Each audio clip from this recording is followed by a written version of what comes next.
Luto taog, pansit canton sa rice cooker kay naubusan tayo ng gas.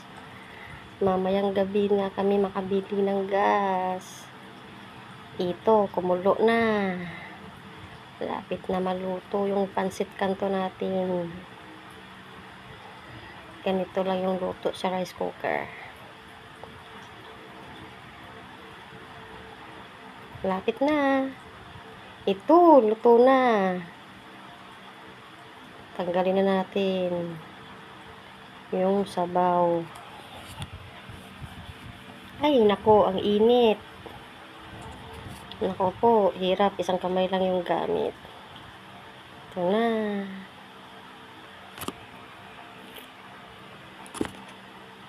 Tapos na.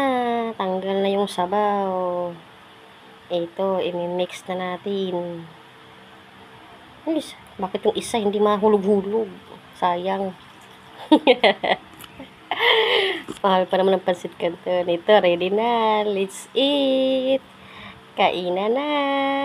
Wow, simpleng kain lang. Kasi naubusan ng gas, hindi makapagluto. Well, thank you for